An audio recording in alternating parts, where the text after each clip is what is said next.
현재 시장에 해줄 수 있는 조언입니다. 히로시마는 원폭우로 하루아침에 파괴되었습니다. 투자란 한 끗 실수로 모든 게 무너질 수 있고, 로마는 하루아침에 지어지지 않았다는 것을 알아야 합니다.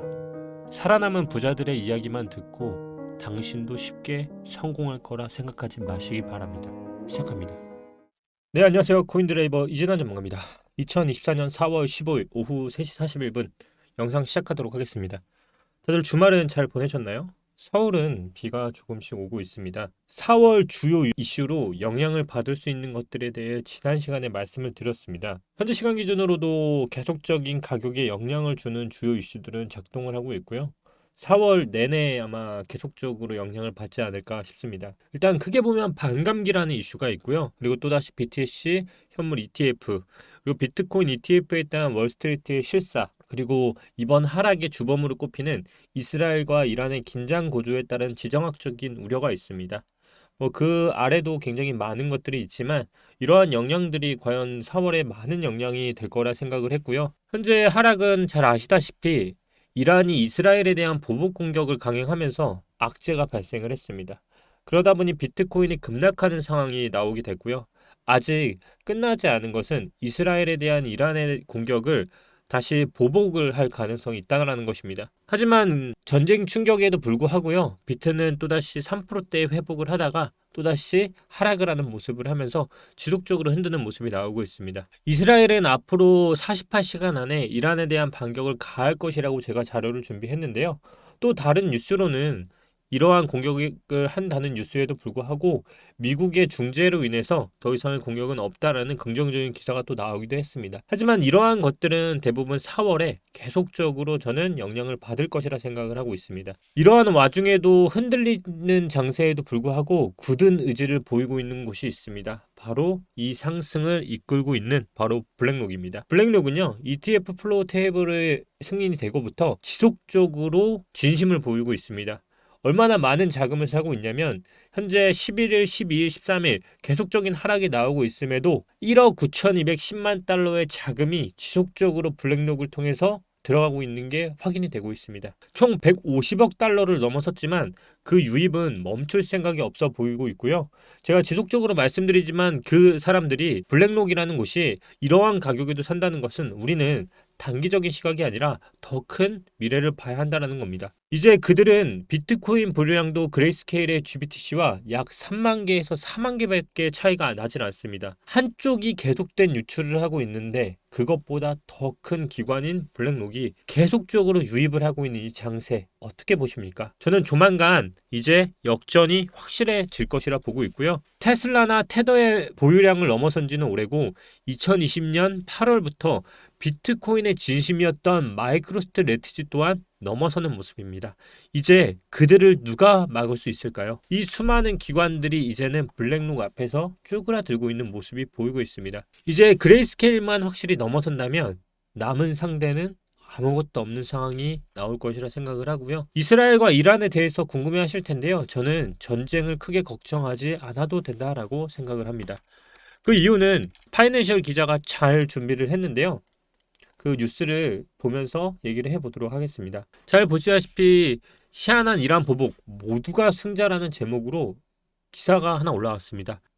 일단 이란과 이스라엘이 14일 현지 시간 어제였죠. 드론과 미사일 300여 발을 발사한 뒤 가자 전쟁이 중동으로 확대될지 모르는 우려가 높아지고 있지만 실제로 확정 가능성 높지 않다는 분석이 나오고 있다라고 합니다. 저도 늘 말씀드리지만 전쟁이라는 건요. 결국 비즈니스입니다. 이거는 역사적으로 그리고 과거의 모든 것들이 말했다시피 이거는 정말 누군가의 돈놀이에 해당한다고 저는 생각을 하고 있고요. 이번 전쟁 동안 누군가에게는 이득이 계속적으로 돌아가고 있다고 생각을 합니다.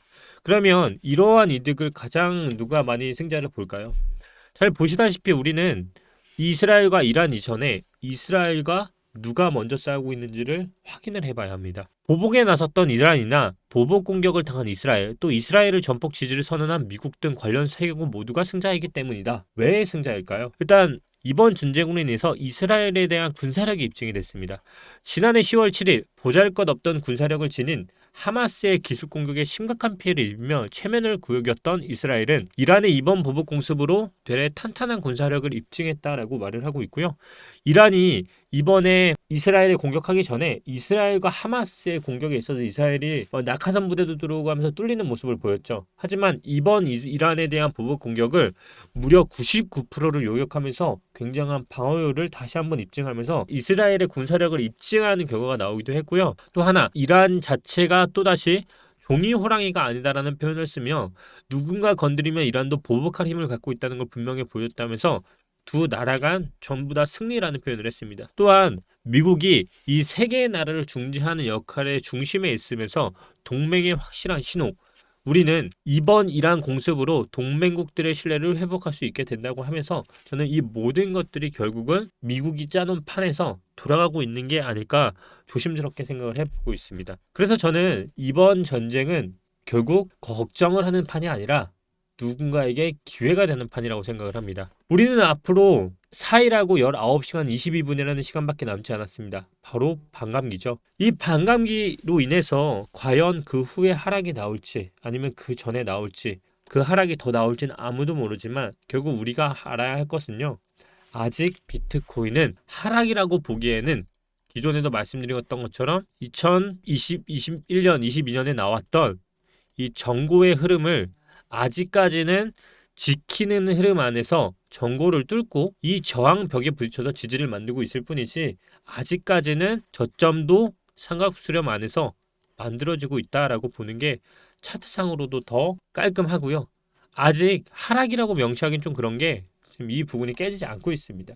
하지만 이제 이 부분이 깨져서 이 내려온다면 그때는 생각을 해봐야겠지만 현재는 파동의 관점으로 보더라도 이 파동이 지금 만들어지고 있는 조정으로서 보는 게 좀 깔끔하고요. 만들어지고 있지 아직 하락을 했다고 보기는 좀 애매합니다. 그러다 보니까 지금은 계속적으로 기관들이 만들어내는 장세가 아닐까라고 생각을 하고 있고요. 또다시 우리가 대표적으로 사용하는 PI 사이클 지표를 보더라도요, 고점은 아직 멀었다라는 게 보입니다. 일단 2021년 4월 고점, 2021년 나왔던 4월 고점을 잘 보시더라도요, 이때 이 노란색 선 있죠?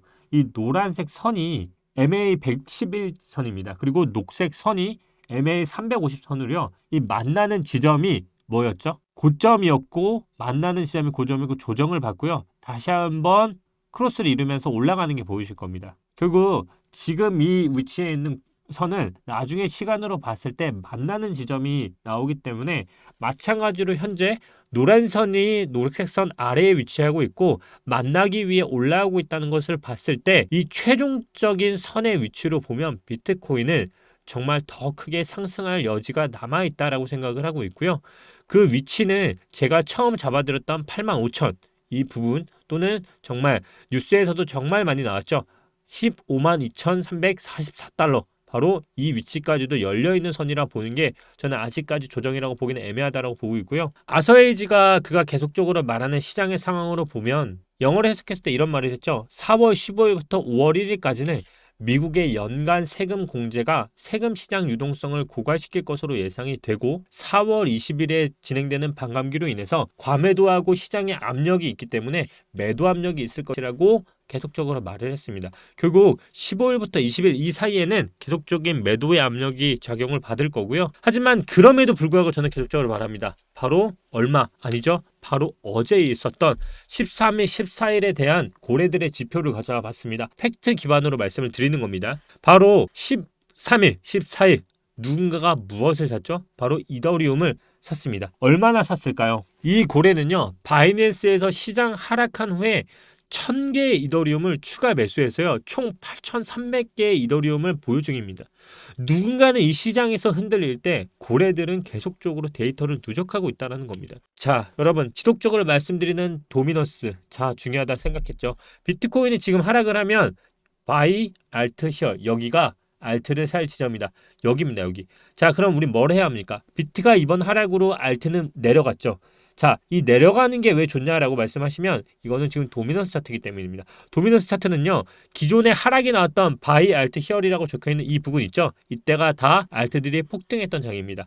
지금 비트가 올라가나 비트가 지금 내려오나 우리는 결국 어느 정도의 투자 포트폴리오만 짜놓으면 우리는 이 장을 수익으로 끝낼 수 있다는 겁니다. 결국 우리는 지난해도 말씀드렸다시피 이 비트코인의 현재 시그널은 아직 브레이크 구간에 있다는 걸 말씀드리는 거고요. 아직까지는 이 거래량과 그리고 그동안에 쌓았던 매물대들이 아직 시작이 안 했다는 것을 보고 있습니다. 손바뀜이 나왔던 곳들은 대부분 80% 지점에서 시작을 했고요. 아직 그 지점은 도달하지 않았고 시작하지 않았다라고 말씀을 드립니다. 저는 지속적으로 지금의 시장이 미국의 ETF뿐만 아니라 이제는 중국 시장까지도 넓혀서 봐야 한다라고 보고 있고요. 미국에 이어서 이제 중국까지 들어온다고 하면 이 판은 더 커질 겁니다. 암호화폐 애널리스트 노엘 레치스는 코인데스크와 인터뷰에서 이렇게 말을 했습니다. 홍콩 증권선물위원회의 첫 BTC 현물 ETF 승인은 큰 이슈가 될 것이다.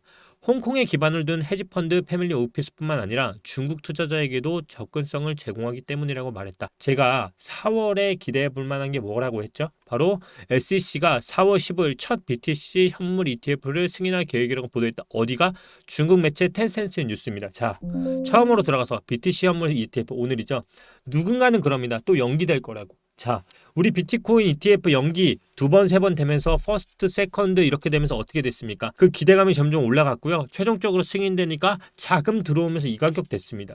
자, 이게 지금 미국의 현물 ETF였습니다, 여러분. 근데 중국의 ETF가 지금 거절이 되면 우리는 과거의 역사를 반복으로 지금 뭘 해야 합니까?